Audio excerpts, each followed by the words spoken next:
The water of the Sweetwater River ran cold and clear as Theresa Anderson dipped her fingers into the current, grateful for the momentary respite from the punishing Wyoming summer of 1876. She hadn't noticed the men approaching until their shadows fell across the riverbank, blocking the late afternoon sun that had been warming her back. Well, what do we have here?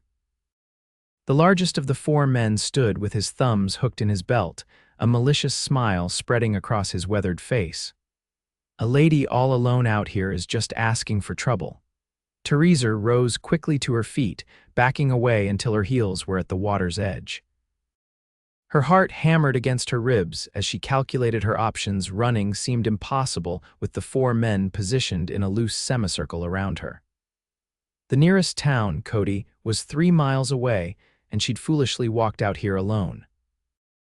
"I'm not looking for any trouble, gentlemen," she said, working to keep her voice steady despite her fear. "My father is expecting me back at our homestead shortly." The shortest of the men laughed, a harsh sound that sent birds scattering from nearby trees. "Your pa ain't nowhere near, miss. We been watching you for the past hour." Panic rose in her throat as the men began to close in. One of them reached for her arm, and Theresa jerked backward, nearly tumbling into the river. The sound of hoofbeats cut through the tension, fast and purposeful.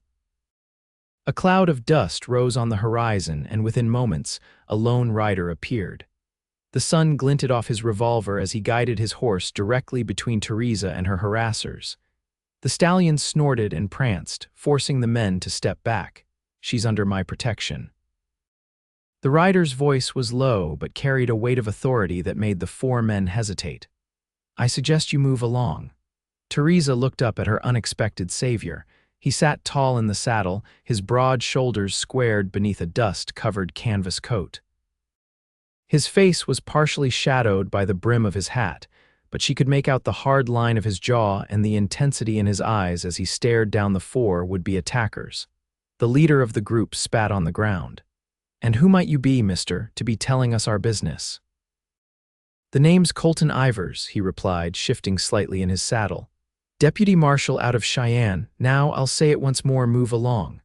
The men exchanged glances, weighing their odds against an armed lawman. After a tense moment, the leader nodded curtly and backed away. "No harm done. We was just being friendly." He gestured to his companions, and they retreated to their horses tethered nearby. As they rode off, Colton Ivers dismounted and turned to Theresa. "Are you all right, miss?" Theresa nodded, struggling to find her voice. "Yes, thank you." Her knees felt weak with relief.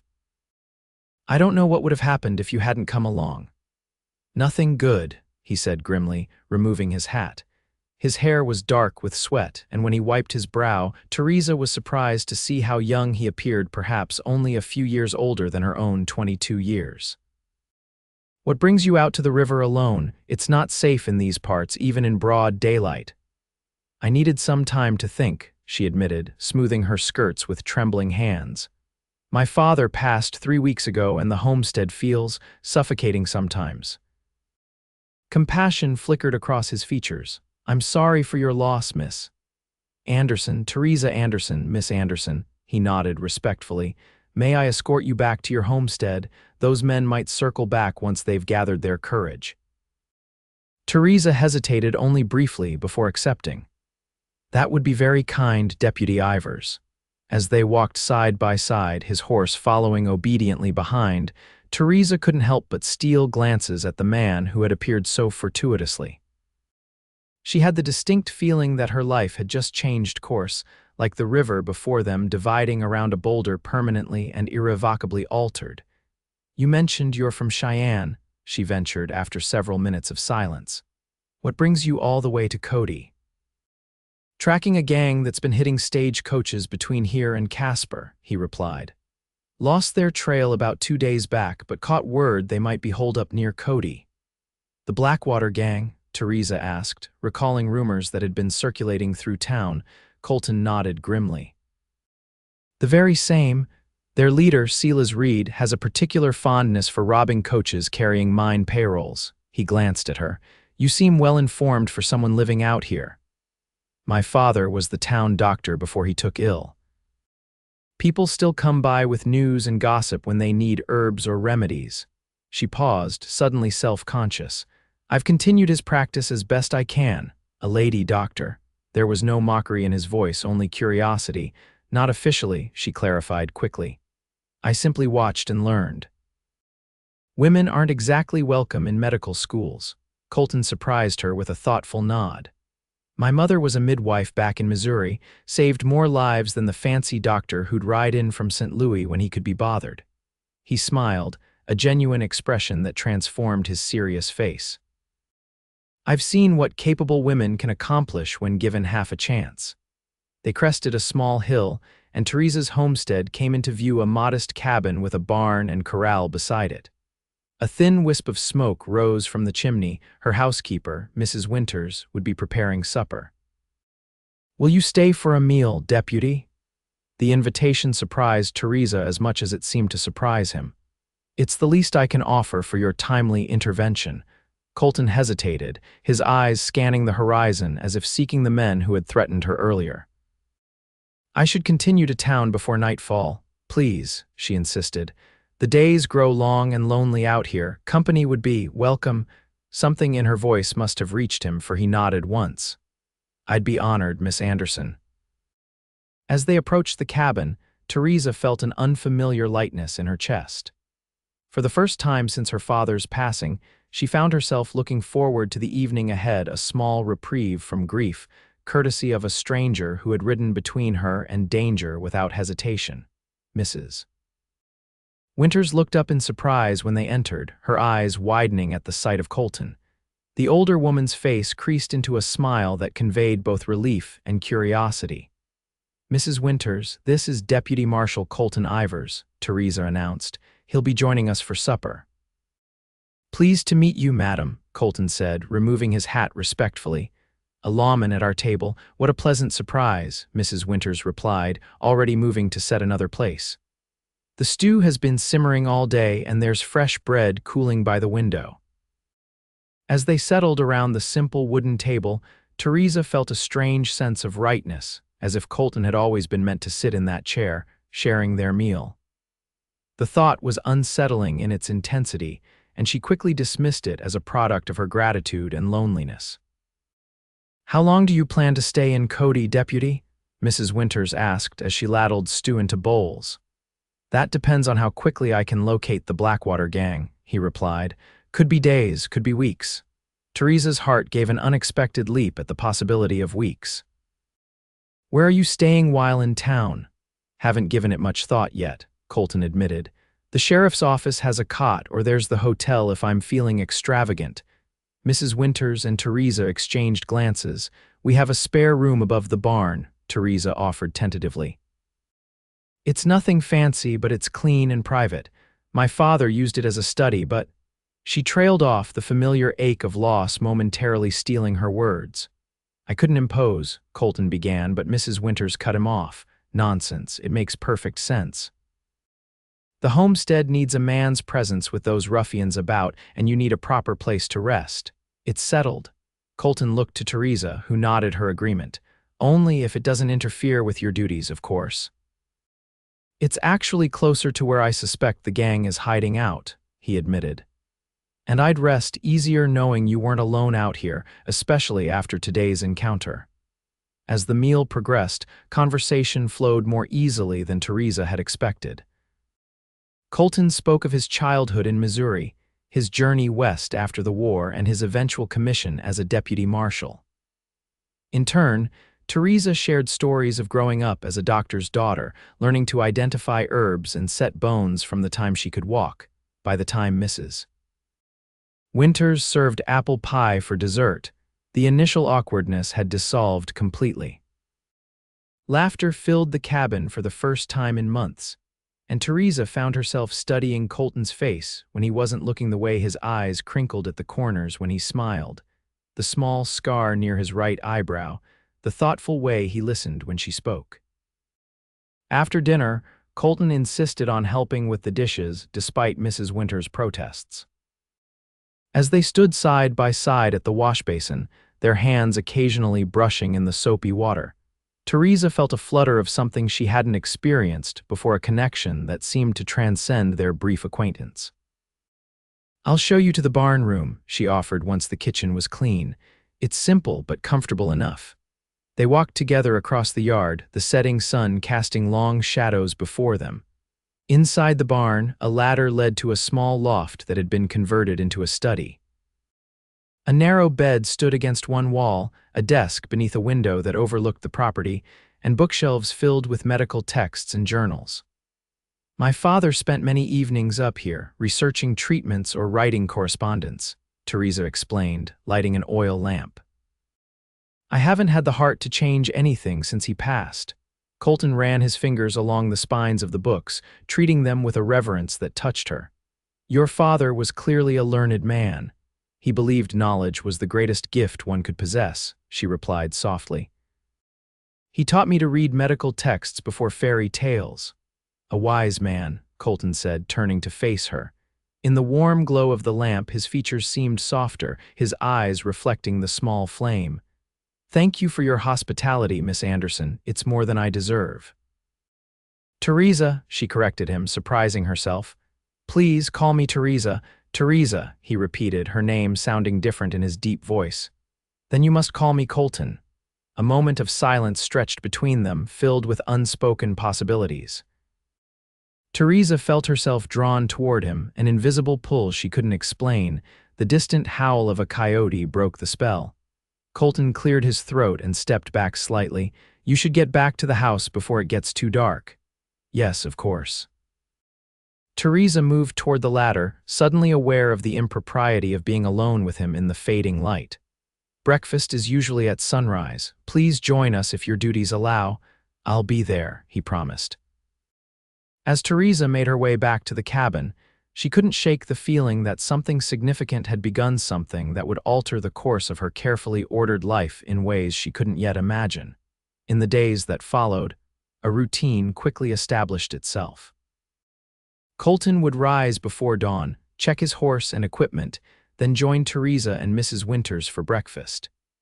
He would ride out afterward, sometimes returning for the midday meal, other times not appearing until dusk had settled over the homestead. Each evening, regardless of the hour, Theresa would ensure a plate was kept warm for him in the oven. On the fourth day of his stay, Theresa was gathering herbs from her garden when Colton returned earlier than usual, his expression grim. She straightened immediately, concern furrowing her brow. "What's happened?" she asked, brushing soil from her hands. "I've confirmed the Blackwater gang is camped about 10 miles north of here in the foothills," he replied, dismounting. "They've got a lookout posted, so they're planning something. Are you going after them?" The thought of him facing a notorious gang alone made her stomach clench with fear. "Not yet. I've sent word to Cheyenne for reinforcements. Should have at least 2 more marshals here by the end of the week." He led his horse toward the water trough. "In the meantime, I need to keep an eye on their movements, see if I can determine their next target." Theresa followed him, her basket of herbs forgotten. "Is there anything I can do to help?" Colton turned to her, surprise evident in his expression. "This isn't your fight, Theresa." "My home is threatened by their presence," she countered, "and—" She hesitated, then continued more softly, "I care what happens to you." His eyes held hers for a long moment before he looked away, focusing on unsaddling his horse. "I appreciate your concern, truly. But the best help you can provide is to stay safe and continue as normal. The gang can't know I'm onto them." "At least let me tend to your horse while you rest," she offered. "You look exhausted."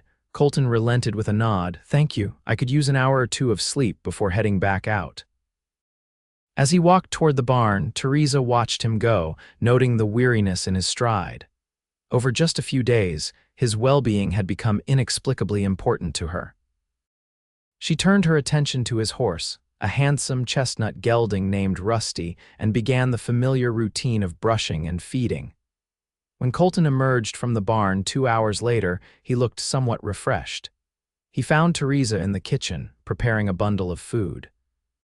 "For your surveillance," she explained, handing him the parcel. "Cold chicken, bread, cheese, and some dried apple slices." Their fingers touched during the exchange, and neither pulled away immediately. "Thank you," he said softly. not just for this, but for everything. Having a place to return to each night has been. He seemed to search for the right word, grounding. "Will you be back for supper?" she asked, reluctantly withdrawing her hand. "I'll try. If I'm not back by nightfall, don't wait up." He hesitated, then added, "And keep the doors locked. Those men from the river I've been asking around town. They're known troublemakers, work as hired muscle for whoever pays. They could be connected to the Blackwater gang." Concern flashed across her features. "You think they might come here?" "I don't know," he admitted. "But I won't take chances with your safety." He reached into his pocket and withdrew a small revolver. "Do you know how to use this?" Theresa nodded. Her father had insisted she learn to handle firearms after her mother's death left them alone on the homestead. "Yes, though I hope I never need to." "As do I." He placed the gun in her hands. "Keep it close, just in case." The weight of the weapon was a tangible reminder of the danger lurking nearby. As Colton prepared to leave, Theresa found herself wanting to ask him to stay, to forget his duty for just one day. But she knew he wouldn't. It wasn't the kind of man he was. "Be careful," she said instead, standing in the doorway as he mounted Rusty, always M. He tipped his hat to her, a gesture that had become familiar and dear in such a short time. "Lock this behind me." As promised, Theresa secured the door once he rode away. The house suddenly felt emptier than before, despite Mrs. Winter's presence in the kitchen. She placed the revolver on the table beside her as she resumed working on inventory for her father's medicine cabinet, but found her thoughts continually drifting to Colton's safety. Night fell with no sign of him. Mrs. Winters retired to her room, leaving Theresa alone in the front room with a book she couldn't focus on reading. Every sound from outside, the creaking of branches, the distant call of night birds, made her tense. It was well past midnight when she heard hoofbeats approaching. Relief washed over her, followed immediately by alarm when she realized there was more than one rider. Grabbing the revolver, she moved to the window and peered cautiously through the curtains. Moonlight revealed Colton dismounting from Rusty, but he wasn't alone. Another man, supporting himself on Colton's shoulder, limped toward the house. Theresa hurried to open the door. "What happened?" she asked as they stumbled inside. "Marshal James Wheeler," Colton explained breathlessly, "one of the reinforcements from Cheyenne. He was ambushed on the trail, took a bullet in the leg." Theresa immediately shifted into the role her father had trained her for. "Bring him to the treatment room, Mrs. Winters," she called out, knowing the housekeeper would hear. "We need hot water and clean linens." Colton helped the wounded marshal to the small room off the kitchen that Dr. Anderson had used for treating patients. The man was pale, his trousers soaked with blood around the thigh. "Good thing you're a doctor's daughter," Marshal Wheeler managed through gritted teeth as Theresa cut away the fabric to expose the wound. "The bullet's still in there," she observed, examining the entry point. "I'll need to remove it, Mrs. Winters appeared with steaming water and an armful of linens. "Will you need my assistance?" the older woman asked, already rolling up her sleeves. "Yes, and Colton too," Theresa replied, retrieving her father's medical bag. "We need to hold him still. This won't be pleasant." For the next hour, the small room became a battlefield against infection and blood loss. Theresa worked with steady hands, extracting the bullet and cleaning the wound thoroughly before stitching it closed. Colton assisted without hesitation, following her instructions precisely, as if they'd worked together for years rather than hours. When it was finally done, Marshal Wheeler lay unconscious from the combination of pain, blood loss, and the whiskey they'd used both as antiseptic and anesthetic. Mrs. Winters agreed to sit with him first while Theresa and Colton cleaned up. At the wash basin, scrubbing blood from beneath her fingernails, Theresa felt the delayed onset of shock. Her hands began to tremble, and she gripped the edge of the basin to steady herself. "You were remarkable in there," Colton said quietly, standing close beside her. "I've seen army surgeons with less skill." "It's different when it's someone you know," she replied, thinking of her father's final illness when all her knowledge had proved insufficient. "I'm just grateful the wound was clean." "You saved his life," Colton insisted. He placed his hand over hers, stilling its tremor. "Theresa, look at me." She raised her eyes to meet his, finding admiration and something deeper reflected there. Before she could identify the emotion, he leaned forward and pressed his lips to her forehead, a brief, tender gesture that felt more intimate than any kiss she'd imagined. "Thank you," he whispered against her skin, "for everything." When he pulled back, the air between them seemed charged with unspoken feelings. Theresa found herself unable to look away from his face, memorizing every detail as if she might never see it again. "I should check on the marshal," she said finally, though she made no move to leave. "Yes," Colton agreed, equally stationary. Another moment passed before Mrs. Winter's voice broke the spell. "He's awake and asking for water," she called from the treatment room. Reality rushed back and Theresa stepped away. "We should both get some rest. Tomorrow will be difficult with the marshal needing care." "The gang will know we're onto them now," Colton said, his expression shifting back to professional concern. "They'll either run or accelerate their plans. Either way, you'll need your strength," she gestured toward the door. "Go, sleep." "I'll keep watch over the marshal tonight." Colton looked as if he might argue, then nodded reluctantly. "Wake me if his condition changes or if you hear anything suspicious." "I will," she promised. After he left, Theresa stood alone in the kitchen for several minutes, pressing her fingers to the spot on her forehead where his lips had touched. Something fundamental had shifted between them tonight, something that couldn't be undone or ignored. The question was whether either of them would be brave enough to acknowledge it in the light of day. Morning arrived with pale golden light filtering through the curtains. Theresa, who had dozed in a chair beside Marshal Wheeler's bed, woke to find the wounded man studying her with curious eyes. "You look just like your pa when you're concentrating," he said, his voice rough from sleep and pain. "I met Dr. Anderson once, years back. Good man." Theresa straightened, surprised. "You knew my father, passed through Cody maybe 5 years ago, chasing a counterfeiter. Got thrown from my horse and cracked 2 ribs. Your father patched me up, refused payment." He shifted, wincing. "Said the law was payment enough for keeping folks safe." The memory brought a smile to Theresa's face. "That sounds like him." "He mentioned having a daughter who knew more about medicine than half the doctors he'd trained with," Wheeler continued. "Said you had a natural gift. Reckon he was right, considering I'm still breathing." Before Theresa could respond, the door opened and Colton entered, carrying a tray with coffee and bread. "How's our patient this morning?" "Alive, thanks to the lady," Wheeler replied, "though I'd kill for something stronger than coffee." "Not until the fever risk has passed," Theresa said firmly, checking his bandage. The wound looked clean, with no signs of infection yet. "Perhaps tomorrow, if you continue to improve." Colton set the tray on a nearby table. "I need to ride into town, send a telegram to Cheyenne about what happened. They'll need to send more men." "The gang knows we're closing in," Wheeler added, grimacing as he tried to sit up straighter. "Won't wait much longer to make their move. What are they after?" Theresa asked, helping him adjust his position. The 2 lawmen exchanged glances before Colton answered. "The Cody Bank is expecting a large shipment of cash tomorrow, payroll for the new railroad section. We believe that's their target. We need more men," Wheeler insisted.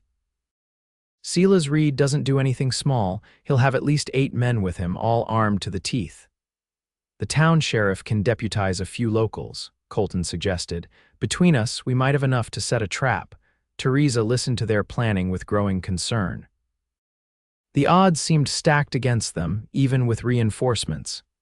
"Is there no way to postpone the shipment?" "Too late for that. It's already en route," Colton replied.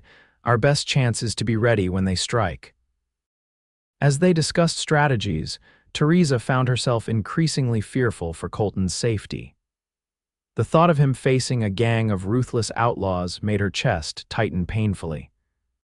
She had already lost her father. The prospect of losing Colton as well was unbearable, despite the short time they'd known each other. "I'll come with you to town," she decided suddenly.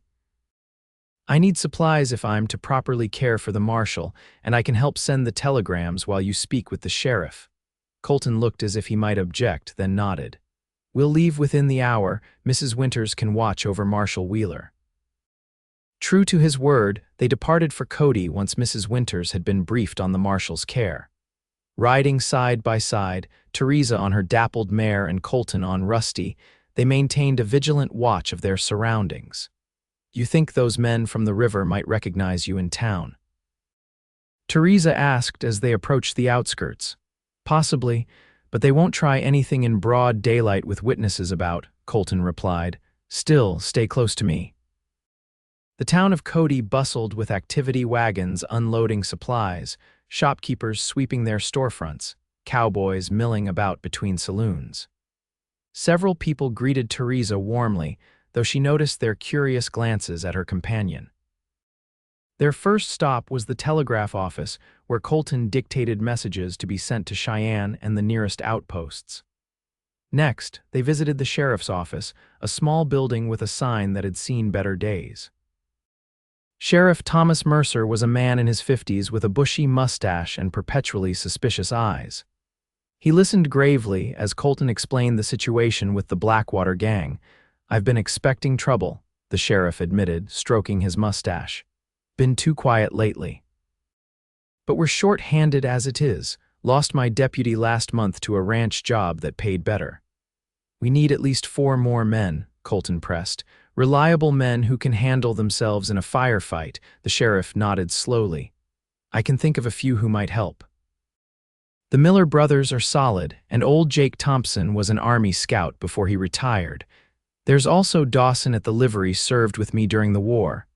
Get them together tonight," Colton instructed. "We'll meet at dusk to go over the plan." After leaving the sheriff's office, they headed to the general store where Theresa purchased medical supplies. As she examined rolls of bandages, she felt Colton tense beside her. Following his gaze, she saw 2 of the men from the river incident lounging across the street, watching the store with obvious interest. "They're keeping an eye on us," Colton murmured, positioning himself between Theresa and the window. "We should finish our business quickly." Theresa hastened to complete her purchases, but as they exited the store, the men straightened and began walking toward them. Colton's hand moved to rest on his holstered revolver. "Miss Anderson," a familiar voice called out, diverting their attention. Theresa turned to see Mr. Hoffman, the banker, approaching with a smile. "How fortunate to see you in town today. I was planning to ride out to your homestead tomorrow to discuss your father's accounts." "Mr. Hoffman," she acknowledged, acutely aware of the 2 men now hesitating nearby. "This is Deputy Marshal Colton Ivers." The banker shook Colton's hand energetically. "A pleasure, Marshal. We don't see federal lawmen in Cody often. What brings you to our humble town?" "Official business," Colton replied cryptically. "Actually, Mr. Hoffman, I'd like a word with you in private about bank security, if you have a moment." Understanding dawned in the banker's eyes. "Of course. Please, both of you, come to my office."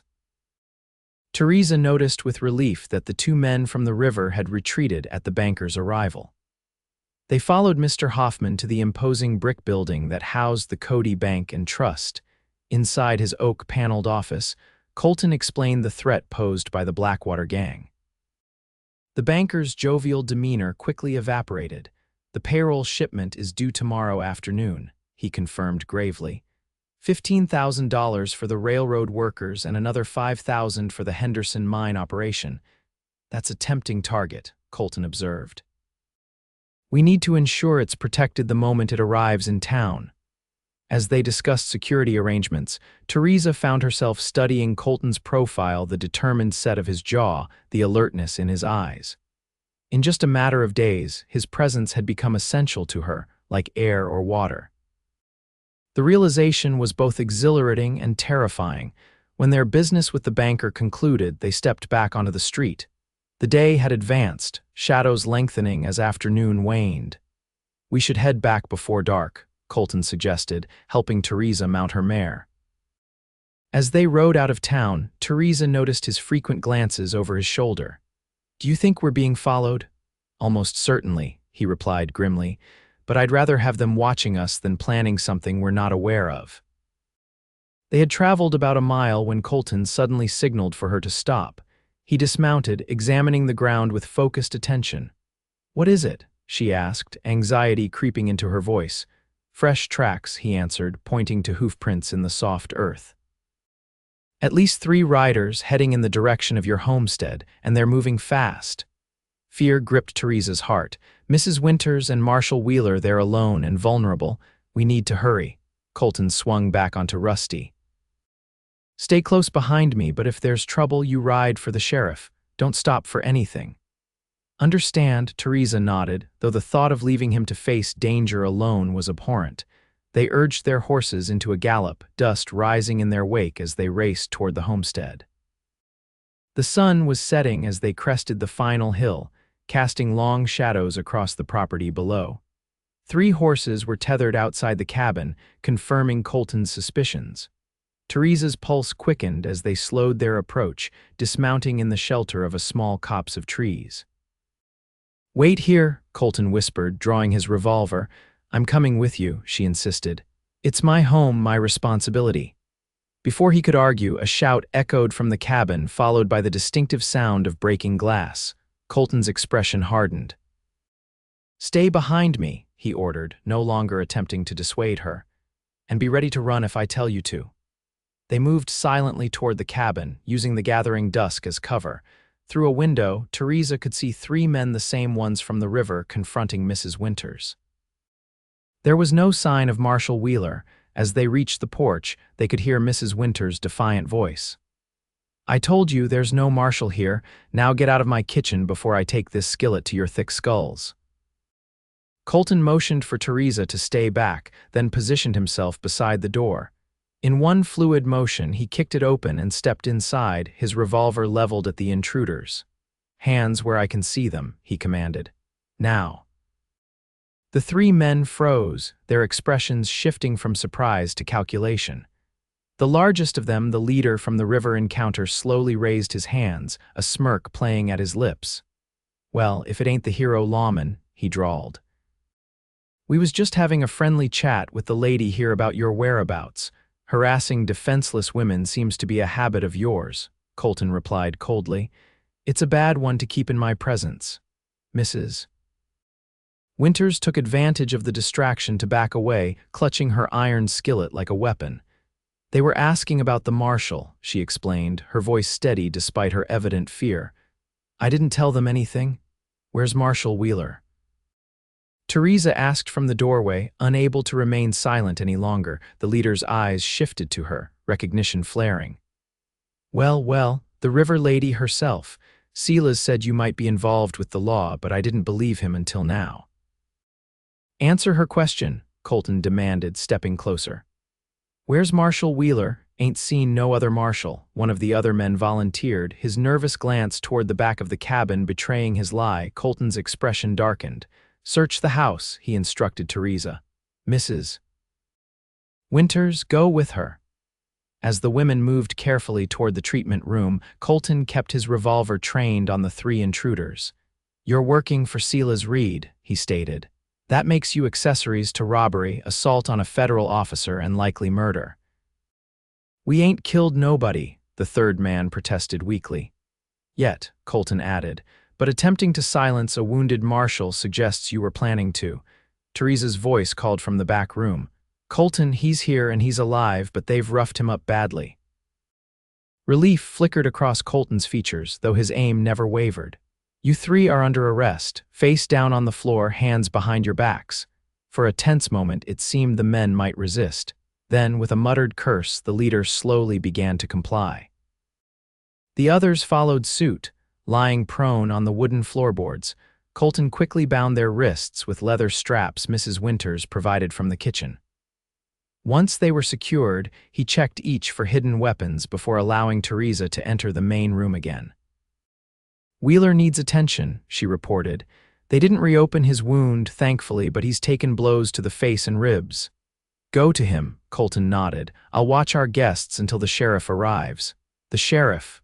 One of the bound men asked, alarm evident in his voice. Did you think I wouldn't send for him?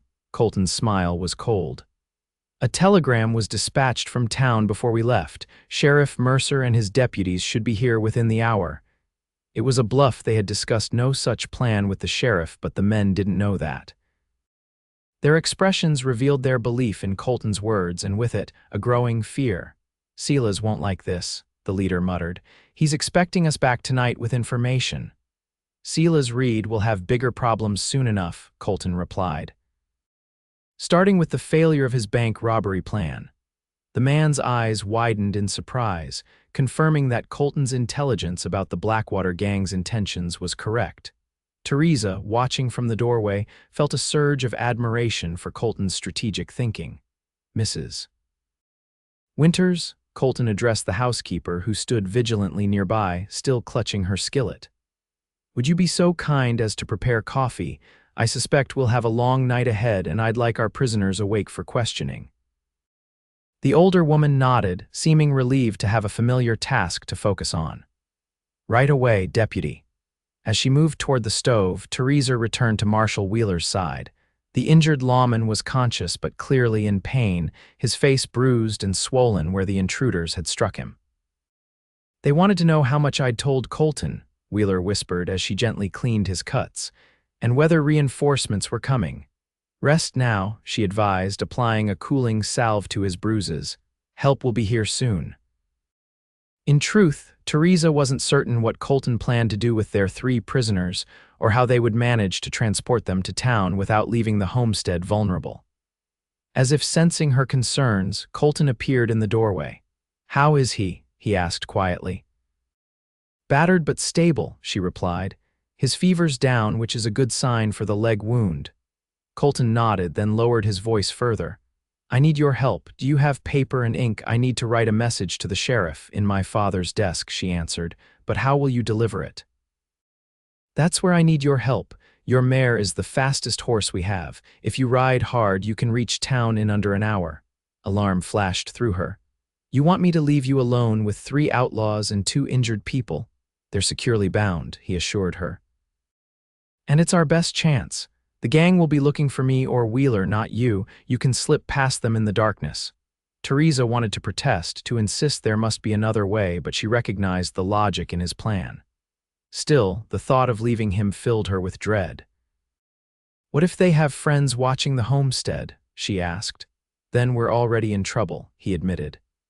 "But every minute we delay gives Silas Reed more time to realize his men aren't coming back." After a moment's hesitation, Theresa nodded. "I'll go, but promise me you'll be careful." "I promise," he replied, his eyes holding hers intently. "And Theresa, come back to me." The simple request carried a weight of emotion that took her breath away. "I will," she whispered. Within minutes, Colton had written his message to Sheriff Mercer, and Theresa had changed into more practical riding clothes. At the door, he handed her his spare revolver. "Remember what I showed you," he said, referring to the impromptu shooting lesson he'd given her days earlier. "Aim low, squeeze, don't pull." She tucked the weapon into her belt, then, on impulse, stood on tiptoe and pressed a quick kiss to his cheek. "I'll return with help as swiftly as possible." Before he could respond, she slipped out into the night, moving quietly toward the copse where they had left their horses. As she mounted her mare, she cast one last look toward the cabin, its windows glowing with warm light against the darkness. The sight of it her home, with Colton inside protecting it, filled her with determination. She urged her horse forward into the moonlit night, the message secure against her heart, and her thoughts firmly fixed on returning to the man who had come to mean everything to her in just a few short days. The journey to town seemed simultaneously endless and brief. Theresa rode hard, constantly alert for any sign of pursuit or ambush. The moon provided enough light to navigate, but she stayed off the main trail when possible, following deer paths and dry creek beds that her father had shown her years ago. Cody appeared on the horizon like a collection of fireflies, its windows and street lamps punctuating the darkness. As she approached, Theresa slowed her mare, aware that galloping into town would attract unwanted attention. The sheriff's office stood on the main street, a single lamp burning inside despite the late hour. Theresa tethered her horse and approached cautiously, her hand resting on the revolver at her waist. Sheriff Mercer himself answered her knock, surprise evident in his weathered features. "Miss Anderson, what brings you here at this hour?" Deputy Marshal Ivers sent me, she explained, producing the folded message. It's urgent. The sheriff ushered her inside, breaking the seal on Colton's note. As he read, his expression grew increasingly grave. 3 of Reed's men captured at your homestead, and Wheeler injured again. He looked up sharply. Ivers is alone with them now. Yes, Theresa confirmed. He needs reinforcements immediately. The Blackwater gang knows their men are missing. They'll come looking soon. Sheriff Mercer moved with unexpected efficiency for a man his age. I've already gathered those men Ivers requested earlier. They're waiting at the saloon. He grabbed his hat and gun belt. You stay here, Miss Anderson. This is no business for a lady. With all due respect, Sheriff, I know the quickest routes back to the homestead, Theresa countered. And Deputy Ivers is expecting me to return. The sheriff studied her determined expression and apparently recognized the futility of arguing. Very well, but you'll stay back when we arrive. I won't have Dr. Anderson's daughter shot on my watch. Within 20 minutes, Theresa found herself riding alongside 6 armed men. Sheriff Mercer, the Miller brothers, Sam and John, Jake Thompson, Francis Dawson from the livery, and a quiet, scarred man introduced only as Weber. The sheriff had insisted on taking the main trail, concerned that his men might become separated on the less traveled paths Theresa had used. How many in this Blackwater gang total? Sam Miller asked as they rode. According to Marshal Wheeler, at least 8, including Reed, Theresa replied. They're well armed and experienced. Wasn't Reed involved in that stagecoach robbery near Laramie last year? John Miller wondered aloud. The one where they killed the driver. The very same, Sheriff Mercer confirmed grimly. He's wanted in 3 territories. There's a $1,000 reward on his head, dead or alive. The men exchanged glances at this information, and Theresa sensed their increased vigilance as they continued toward the homestead. They were approximately halfway there when Jake Thompson, riding point, raised his hand for silence. The group halted, listening intently to the night. Riders, Thompson whispered, coming fast from the direction of the Anderson place. Sheriff Mercer quickly directed them off the trail into a dense stand of cottonwoods. They watched as 4 horsemen galloped past, heading toward town. That was Reed himself in the lead, Dawson muttered once they had passed. Recognized that black stallion of his. Cold fear gripped Theresa's heart. They're going to town. Why? The payroll doesn't arrive until tomorrow. Maybe they changed their plans, Sheriff Mercer suggested. Or maybe they're looking for their missing men. Or maybe they've done something to Colton, Theresa whispered, voicing her deepest fear. The sheriff made a quick decision. Miller brothers, Weber, continue to the Anderson homestead, secure the prisoners and check on Ivers and Wheeler. The rest of us will return to town to deal with Reed. Theresa immediately protested. I'm going home. Colton might need help. Miss Anderson, the sheriff began, but she had already turned her mare toward the homestead. I'll ensure she's safe, Sam Miller assured the sheriff before following her. Theresa rode with singular focus, her mind filled with terrible possibilities. Had Colton been overpowered? Was he injured? Or worse? The very thought made her press her heels harder into her mare's flanks, urging greater speed. As they approached the homestead, Theresa was relieved to see lights still burning in the windows. No gunshots echoed, no signs of struggle were evident from the exterior. Sam Miller caught up to her, grasping her reins. Wait, he cautioned. Let me go first. Reluctantly, she agreed, allowing the 3 men to approach the cabin while she remained at a safer distance. John Miller knocked at the door, his rifle ready. After a tense moment, the door opened, and Theresa saw Colton silhouetted against the light. Relief flooded through her, so intense she felt lightheaded. Not waiting for permission, she urged her mare forward, dismounting before the animal had fully stopped. Theresa, Colton called, stepping onto the porch. Are you all right? We saw Reed and 3 others on the road to town, she explained breathlessly. We feared they might have. She couldn't finish the sentence. They were here, he confirmed, his expression grim. Came looking for their missing men about an hour after you left. We had warning. Mrs. Winters spotted them approaching and doused the lamps in time for us to prepare. What happened? Sam Miller asked, joining them on the porch. They called out, demanding to know if anyone was home. Colton's lips curved into a slight smile. Mrs. Winters answered, playing the role of a frightened widow perfectly, told them she hadn't seen anyone for days. Reed seemed suspicious but didn't want to waste time searching an empty house when his real target was in town. The bank, Theresa realized, but the payroll doesn't arrive until tomorrow. They're not after the payroll, Colton explained, ushering them inside.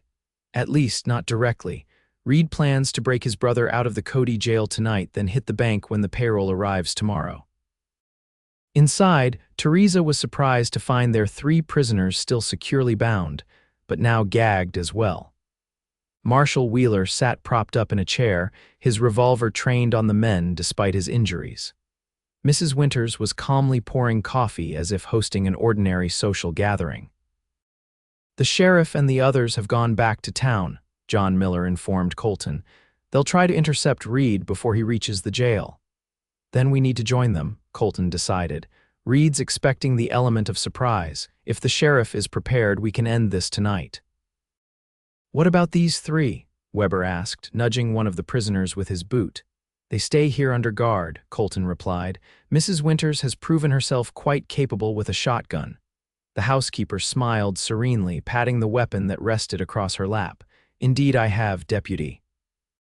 Colton turned to Theresa, his expression softening. You should stay as well. You've done more than enough already. I'm coming with you, she stated firmly. I know every building in that town. If there's a fight, they'll need someone with medical knowledge. He looked as if he might argue, then nodded reluctantly. Stay behind us, out of the line of fire. Preparations were made quickly. Marshal Wheeler would remain at the homestead with Mrs. Winters, guarding the prisoners. Colton, Theresa, and the Miller brothers would return to town with Weber. As they mounted their horses, Theresa found herself riding beside Colton. In the moonlight, his profile seemed carved from stone, determined and resolute. I was afraid I'd find you hurt, she admitted quietly.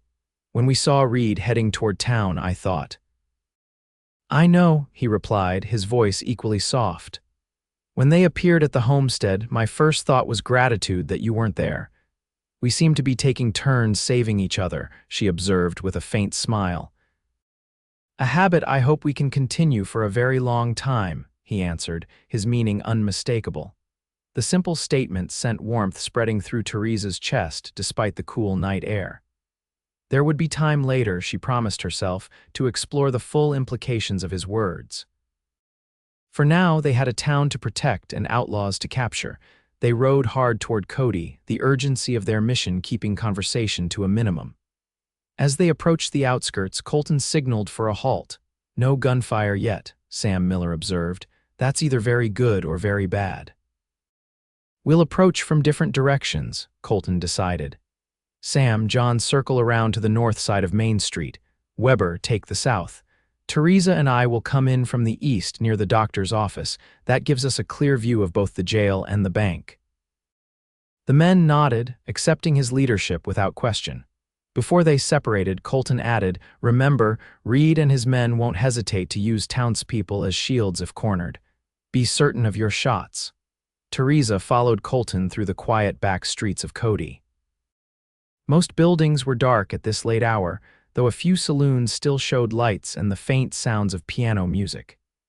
They tethered their horses behind the doctor's office and proceeded on foot, moving silently through the shadows. The jail stood at the far end of Main Street, with the bank positioned diagonally across from it.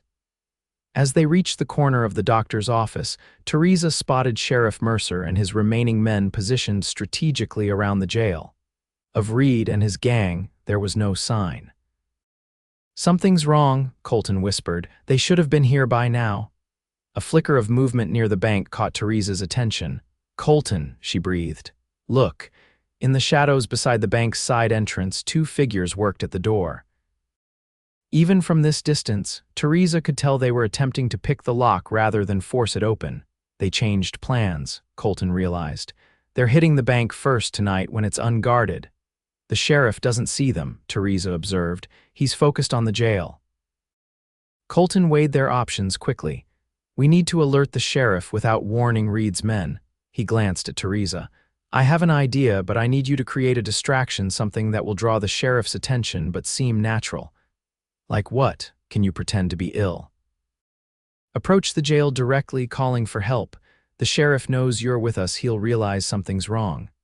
Theresa nodded. I can do that, but what will you do? Circle behind the bank, cut off their escape route. He touched her arm briefly. Be careful. You as well, she replied, then stepped out onto the moonlit street. She moved with deliberate unsteadiness, calling out in a distressed voice. Help, please, is anyone there? I need a doctor. Sheriff Mercer turned at the sound, recognition dawning on his face as Theresa stumbled toward the jail. He stepped forward to meet her, concern evident in his expression. Miss Anderson, what's happened? Keeping her voice loud enough to be heard but her back to the bank, she whispered, The bank. Two men at the side door, Colton circling behind them, understanding flashed in the sheriff's eyes. Without looking directly toward the bank, he called to his deputies. Dawson, Thompson, help Miss Anderson inside. She's taken ill. As the men moved to assist her, Sheriff Mercer casually adjusted his position to gain a better view of the bank. Theresa allowed herself to be guided toward the jail's entrance, continuing her performance of distress while watching for Colton's approach. Suddenly, a shout erupted from the direction of the bank. One of Reed's men had spotted Colton's approach. In an instant, the quiet night exploded into chaos. Gunfire rang out as the would-be bank robbers abandoned stealth for violence. Sheriff Mercer pushed Theresa through the jail's doorway. Stay inside, he ordered before drawing his revolver and joining the fray. Through the window, Theresa watched as Colton took cover behind a water trough, exchanging fire with the outlaws. The Miller brothers appeared from the north, cutting off the bandits' retreat in that direction. Weber emerged from an alley, his rifle cracking with precision. One of Reed's men fell, clutching his shoulder. The other, whom Theresa now recognized as Silas Reed himself from descriptions she'd heard, returned fire with desperate intensity. Where are the others? Thompson wondered aloud, peering through another window. Reed had 4 men with him when we saw them on the trail. As if in answer to his question, gunfire erupted from behind the jail. Theresa realized with horror that Reed had split his forces while 2 attempted the bank. The others had circled around to free Reed's brother from the rear of the jail.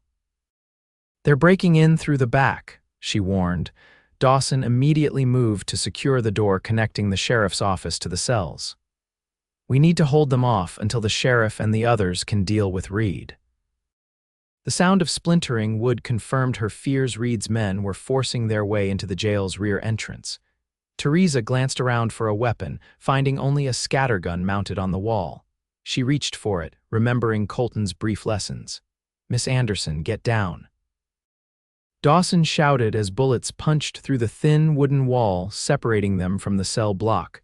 Theresa ducked behind the sheriff's desk, the scattergun clutched in her trembling hands. Through the doorway, she could see a shadowy figure moving among the cells, heading toward the one that presumably held Reed's brother. Outside, the gunfight continued. Through the window, she glimpsed Colton advancing on Reed's position, using buildings for cover. The sheriff and his men maintained steady fire, gradually closing the net around the outlaw leader. A crash from the cells drew her attention back to the immediate threat. Dawson fired through the doorway, his shot answered by a volley that sent him diving for cover. Thompson positioned himself beside the connecting door, waiting for a clear shot. The sound of a cell door clanging open was followed by triumphant voices.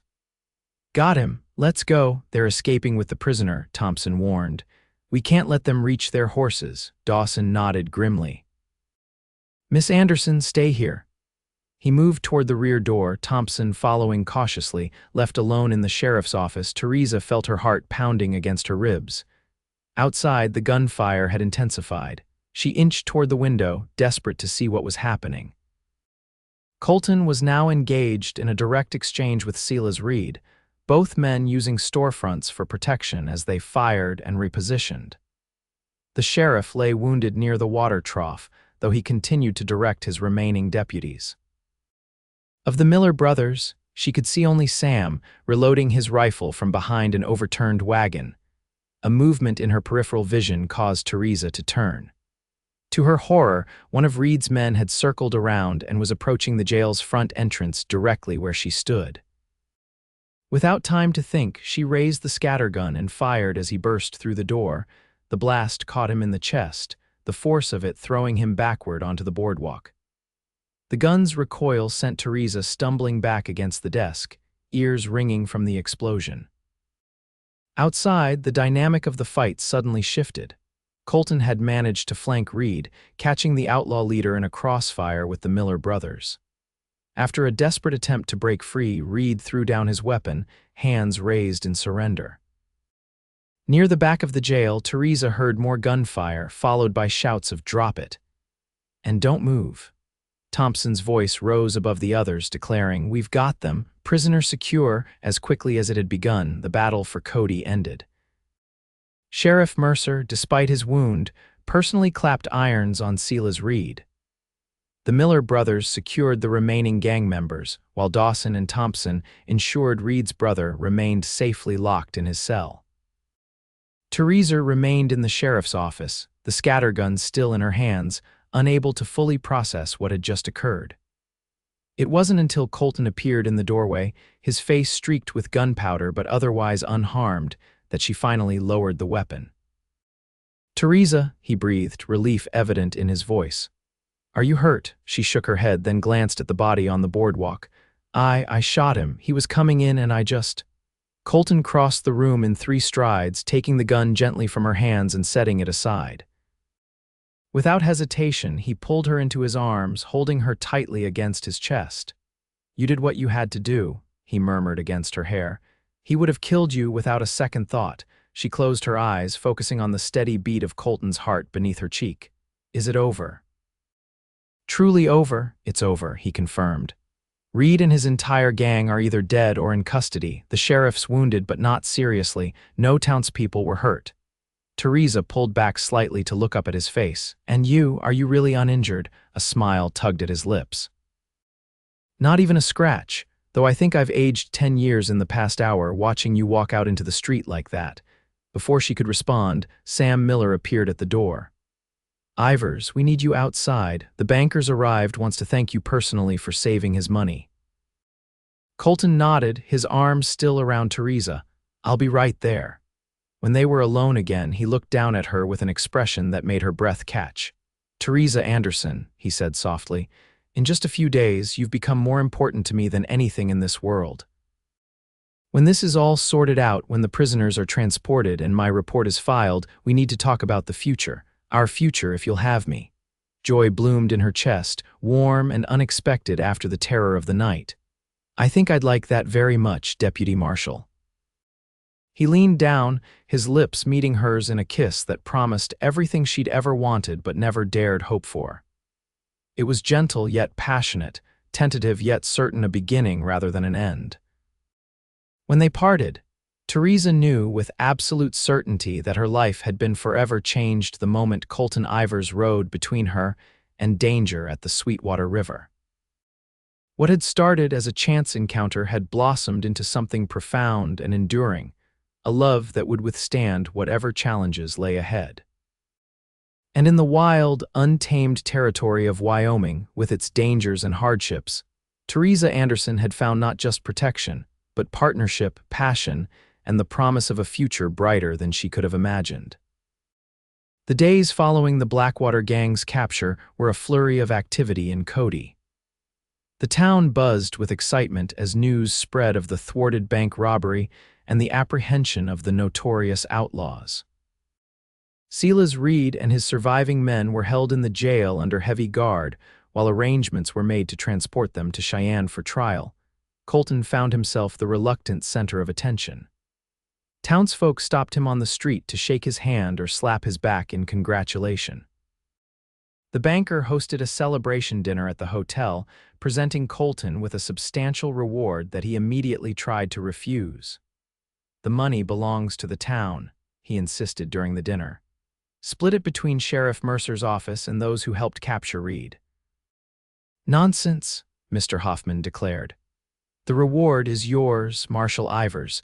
The bank board voted unanimously." In the end, Colton accepted the money only after the banker agreed that a portion would go to the families of those the Blackwater gang had harmed in their crime spree. Through it all, Theresa remained by Colton's side. She tended to the sheriff's wound, checked daily on Marshal Wheeler's recovery at her homestead, and somehow still found time to accompany Colton whenever he ventured into town.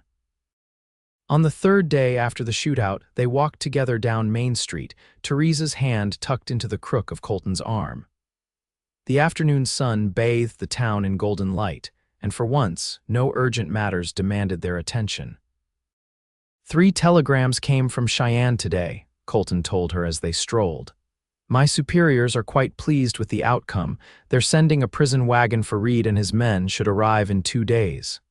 And then Theresa asked, the question that had been hovering between them finally voiced.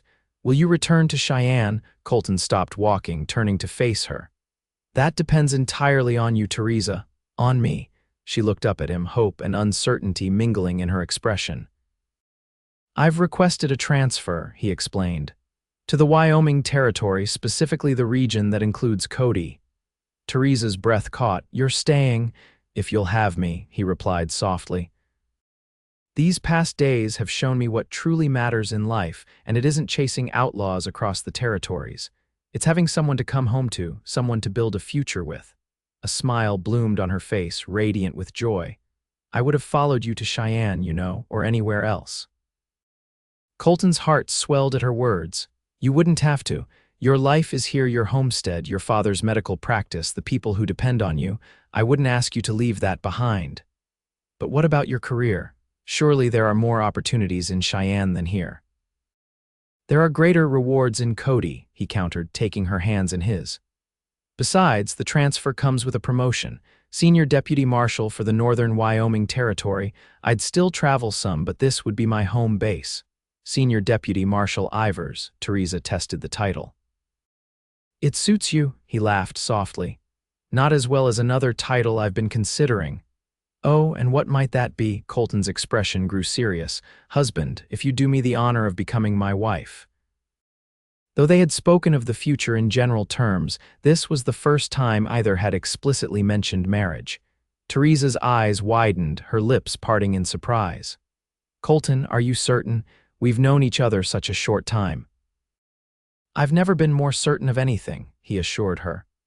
When I rode between you and those men at the river, something changed inside me. It was as if everything that came before was preparing me for that moment for you. Tears shimmered in Theresa's eyes. Yes, she whispered. Yes, I'll marry you, Colton Ivers. He gathered her into his arms, heedless of the curious glances from passers-by on the street. When their lips met, the world around them seemed to fall away, leaving only the two of them and the promise of their shared future. Well, it's about time, a familiar voice interrupted their embrace. They turned to find Mrs. Winters approaching, a basket of supplies on her arm and a knowing smile on her face. I was beginning to think I'd need to lock you two in the pantry together. Colton laughed, keeping his arm around Theresa's waist. No need for such drastic measures, Mrs. Winters. Theresa has agreed to be my wife. The older woman beamed with satisfaction. Of course she has. Any fool could see you two were meant for each other from the start. She patted Theresa's cheek affectionately. Your father would be pleased, dear, very pleased indeed. The mention of Dr. Anderson brought a bittersweet smile to Theresa's face. I think he would. He always wanted me to find someone who would value my mind as much as my heart. And who wouldn't try to stop you from practicing medicine, Mrs. Winters added pointedly, looking at Colton. Stop her. Colton appeared genuinely confused by the suggestion. Why would I want to do that? Cody needs a doctor, and Theresa has her father's gift for healing. Mrs. Winters nodded approvingly. Right answer, Marshal. She adjusted her basket and continued down the street, calling over her shoulder, I'll prepare something special for supper tonight. A celebration is in order. As they watched her go, Theresa leaned into Colton's embrace. She's been like family since my mother died. I don't know what I would have done without her these past years. She'll always have a place with us, Colton promised. Our home will be her home for as long as she wishes. Theresa looked up at him, love and gratitude filling her heart. Our home, she repeated, I like the sound of that. They continued their walk, discussing practical matters of their future together, whether they would live at the homestead or build a new house closer to town, when the wedding might take place, how Colton's duties would accommodate Theresa's medical practice. I've been thinking, Colton said as they reached the edge of town, about using some of that reward money to expand the clinic at your homestead, a proper surgery room perhaps and better equipment. Theresa stared at him in astonishment. You would do that? Why not? The town's growing. People need medical care. He shrugged as if it were the most natural suggestion in the world. Besides, I've seen what you can do with limited resources. Imagine what you could accomplish with the right tools. Colton Ivers, she said softly, every time I think I couldn't possibly love you more, you prove me wrong. He smiled, the corners of his eyes crinkling in the way she'd grown to adore. I aim to keep surprising you for the next 50 years or so, Miss Anderson, soon to be Mrs. Ivers. The news of their engagement spread quickly through Cody. By that evening, visitors began arriving at the homestead to offer congratulations and well wishes. Sheriff Mercer came with a bottle of fine whiskey, his arm still in a sling from the wound he'd received during the shootout. The Miller brothers brought a hand-carved rocking chair as an early wedding gift, explaining that their father had taught them woodworking before he passed. Even Marshal Wheeler, still recovering from his injuries but now able to walk short distances, joined the impromptu celebration. I knew it from the moment I woke to find you two working together over my sickbed, he declared. Some partnerships are just meant to be. As the evening progressed, Colton found a quiet moment to pull Theresa aside. They stood together on the porch, watching the stars emerge in the vast Wyoming sky. Happy, he asked, his arm around her shoulders. More than I ever thought possible, she answered truthfully. Though I'm still struggling to believe this isn't a dream, that in just a week's time, my life could change so completely. Sometimes life's greatest blessings arrive unexpectedly, he mused. Like finding the woman I want to spend my life with while tracking a gang of outlaws. Theresa laughed softly. Or being rescued by my future husband while simply trying to enjoy a quiet moment by the river. A comfortable silence fell between them, broken only by the distant sounds of laughter from inside the cabin and the gentle chirping of crickets in the surrounding darkness. When do you think we should marry? Theresa asked eventually.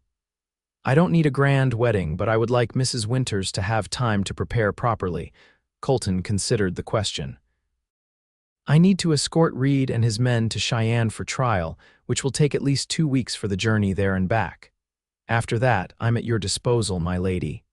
October, perhaps. The aspens will be golden and the weather still fair enough for an outdoor ceremony. October sounds perfect, he agreed. Just enough time for me to build an addition to the homestead, a proper bedroom for us with windows facing the sunrise. Theresa turned in his arms to face him. You've already been planning. He nodded, a hint of shyness in his expression that she found endearing. I've always been good with my hands, built my parents' house back in Missouri before the war. It would be my wedding gift to you, a space that's truly ours. I would love that, she said, touched by his thoughtfulness. And I have a gift planned for you as well, though it may take some time to arrange. Curiosity brightened his eyes. Oh, what might that be? I've written to the medical college in Denver, she revealed. They have a program for apprenticed physicians to obtain formal certification. With my father's training and my years of experience, they might consider my application. Theresa, that's wonderful. Colton's face lit with pride. Dr. Ivers has a nice ring to it. It would mean occasional travel to Denver for examinations, she cautioned. Would your duties allow you to accompany me sometimes? We'll make it work, he promised. Between your practice here and my responsibilities, we'll find a balance. That's what marriage is about, isn't it? Supporting each other's dreams while building a shared one. Theresa stood on tiptoe to kiss him, marveling at how perfectly they understood each other despite the brevity of their acquaintance. Some connections, she was discovering, transcended time as if their souls had recognized each other instantly, bypassing the usual cautious dance of courtship. We should rejoin our guests, she said reluctantly as they separated. Mrs. Winters will think we're being terribly rude. Colton smiled, offering his arm. Lead the way, future Dr. Ivers. The 2 weeks of Colton's absence while transporting the Blackwater gang to Cheyenne seemed interminable to Theresa. She filled her days with preparations for their future, clearing her father's study to make space for Colton's belongings, planning the expansion to the homestead with a local carpenter, and tending to the medical needs of Cody's residents. Marshal Wheeler recovered enough to return to Cheyenne with Colton, leaving Theresa without patients requiring constant care for the first time in weeks. She found herself checking the horizon several times a day, hoping to see a familiar figure on horseback returning to her, Mrs. Winters observed these vigils with knowing amusement. "Waiting won't make him return any faster," she remarked one afternoon as Theresa stood at the window for the third time that hour. "I know," Theresa sighed. "I just miss him more than I expected to." "That's love for you," the older woman said sagely. "Makes the heart grow fonder and the hours grow longer." She patted Theresa's shoulder comfortingly. "He'll be back before you know it. That man would move heaven and earth to return to you." Mrs. Winters proved prophetic. Colton arrived 2 days earlier than expected, having ridden ahead of the slower-moving Marshal Wheeler. Theresa was in the garden harvesting late summer vegetables when Rusty's distinctive neigh announced his approach. She dropped her basket and ran toward the road, her heart soaring as Colton dismounted and swept her into his arms. Their reunion kiss was passionate and uninhibited, filled with all the longing of their separation. "I missed you," he murmured against her lips. "Every mile between us felt like 1,000. "Welcome home," she whispered, the words carrying a deeper meaning now that the homestead would truly be his home too. That evening, as they sat together on the porch after supper, Colton presented Theresa with a small velvet box. "A proper engagement ring," he explained as she opened it to reveal a delicate gold band set with a modest diamond flanked by 2 small sapphires. "The blue stones reminded me of your eyes." Theresa gasped at its beauty. "Colton, it's perfect." She extended her left hand, allowing him to slide the ring onto her finger. "But you shouldn't have spent your reward money on this." "What better use for it?" he countered. "Besides, I've saved most of it for our future. This is just a small token of my commitment to you." As October approached, wedding preparations intensified. Theresa's dress, a creation of ivory silk with delicate lace trim, hung in readiness in Mrs. Winters' room, safely out of Colton's sight. The homestead expansion progressed rapidly under the skilled hands of local craftsmen, with Colton himself working alongside them whenever his duties permitted. Word arrived from the medical college in Denver that they would consider Theresa's application for certification, contingent upon an examination to be scheduled after the new year. The letter brought both excitement and nervousness. It had been years since she'd been formally tested on medical knowledge, though she practiced it daily. "You'll pass with flying colors," Colton assured her when she expressed her anxiety. "I've seen you diagnose and treat conditions that would baffle many trained physicians. My father would be so pleased," she reflected. "He always believed women belonged in medicine even when society disagreed." "He was right," Colton said simply. "And I'm proud to be marrying a woman brave enough to follow her calling despite the obstacles." The wedding day dawned clear and crisp, the October sky a brilliant blue above the golden aspens surrounding the homestead. A small pavilion had been erected in the meadow, decorated with autumn flowers and greenery. Benches from the church in town provided seating for the guests, a gathering of friends and townspeople who had come to mean so much to the couple in the months since their first meeting at the river. Sheriff Mercer, now fully recovered from his wound, had the honor of escorting Theresa in the absence of her father. Mrs. Winters had arranged every detail with maternal care, from the wedding feast to the musicians who would play for dancing afterward. As Theresa prepared in her room, Mrs. Winters helped her with the final touches to her appearance. "You look radiant," the housekeeper declared, adjusting the simple veil that crowned Theresa's upswept hair, "like a princess in those storybooks." "I feel like I'm in a storybook," Theresa admitted, smoothing the silk of her gown. Sometimes I still can't believe this is happening, that Colton and I found each other in such unlikely circumstances. The best love stories often begin unexpectedly, Mrs. Winters replied wisely. Your mother and father met when she fell from a horse and he was called to tend her broken arm. Within a month they were engaged. Theresa smiled at the familiar family story. I wish they could be here today. They are, in their way, the older woman assured her, touching her heart.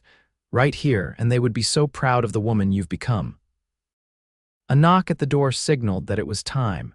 Sheriff Mercer waited in the hallway, resplendent in his best suit, his silver star polished to a high shine for the occasion. Miss Anderson, he greeted her with a low whistle of appreciation. You're a vision. Marshal Ivers is a fortunate man indeed. Outside, the gathered guests turned as Theresa appeared on the arm of the sheriff. At the end of the flower-strewn path stood Colton, his expression transforming from nervous anticipation to pure adoration as he caught sight of his bride. Beside him, Marshal Wheeler, recovered enough to stand as Colton's best man, nudged him with an elbow and whispered something that made Colton smile. The walk to the pavilion seemed both instantaneous and eternal. Theresa was aware only of Colton's eyes on her, drawing her forward like a beacon in the night. When the sheriff placed her hand in Colton's, the warmth of his touch grounded her, making the moment real in a way nothing else could. You are the most beautiful thing I've ever seen, Colton whispered as they turned to face the minister. The ceremony itself passed in a blur of emotion. They exchanged vows they had written themselves, promises of partnership, respect, and enduring love. When Colton slid the gold wedding band onto her finger to join her engagement ring, Theresa felt as if their souls were being bound together, inseparable from that moment forward. I now pronounce you husband and wife, the minister declared. You may kiss your bride, Marshal Ivers. Their first kiss as a married couple was met with cheers and applause from the assembled guests. As they turned to face their friends and neighbors, Theresa felt a profound sense of rightness, of having found her place in the world beside the man who had ridden between her and danger on a summer day by the Sweetwater River. The celebration that followed lasted well into the evening. There was music and dancing, feasting and laughter, toasts to the newlyweds' health and happiness. Mrs. Winters had outdone herself with the wedding supper, presenting dishes that would have been at home on the finest tables in Denver or Cheyenne.